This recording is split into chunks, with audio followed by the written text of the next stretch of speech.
Alors, mes chers amis, prenez un billet, une pièce, quoi que ce soit, mettons dans la boîte de tzedaka. Et aujourd'hui, je voudrais parler de la date d'hier. Je m'explique. Hier, c'était Bet Iyar, le deuxième jour du mois de Iyar. Dans le Homer, dans le conte du Homer, quand on dit le Ribono Shel Olam, c'était la Mida, la Sphira de Tiferet Shebetiferet.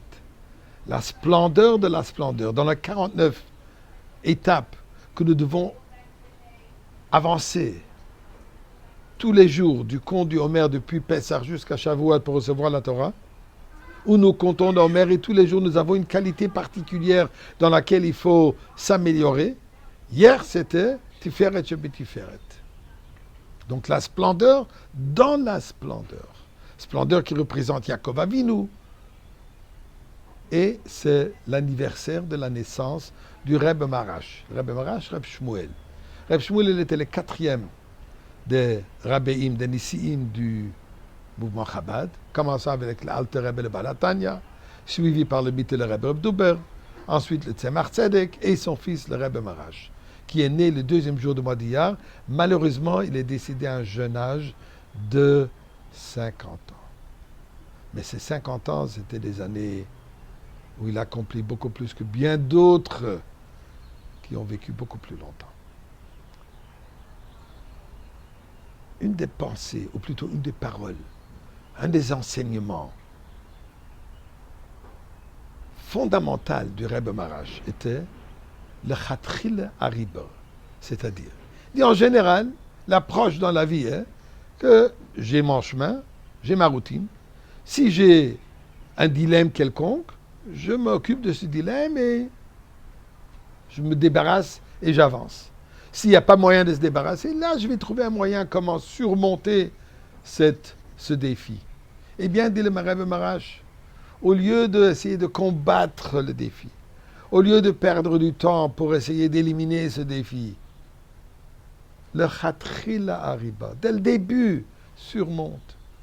Chaque défi, chaque difficulté qui se présente dans notre chemin de Torah et Mitzvot, il faut surmonter. Pas faire attention, pas se laisser retarder, pas se laisser décourager. Certainement pas faire marche arrière. Mais le Chatril Hariba, dès le début, on surmonte, on dépasse tous les obstacles. Ça, c'est l'enseignement du Rebbe Marash. Et intéressant, le Rebbe, lui, il vit de cette manière. Le Rebbe dirige notre génération de cette manière. Exemple, on trouve ça dans plein de lettres dans les correspondances du Rebbe ou des personnes qui dirigent différentes institutions qui ont posé la question au Rebbe.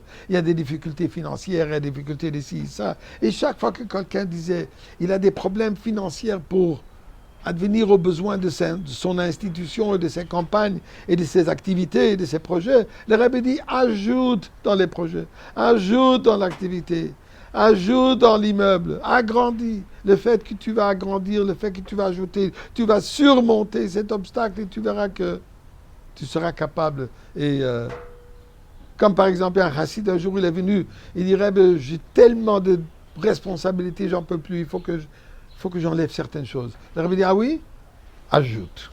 Tu ne fais pas encore assez. Et tu verras que tu es capable de faire beaucoup plus. Donc ce concept, ce leitmotiv de Chatril Hariba, part intègre de la vie de Rebbe. Et regardez une petite image. Racontez. Dans les années 50, quand le Rebbe est devenu Rebbe, pour Tashlich à Rosh Hashanah, il n'y avait pas de source d'eau à côté du 770. Pour aller faire la prière de Tashlich, il faut le faire près de l'eau. Et de l'eau, là, l'eau vivante où il y a poisson.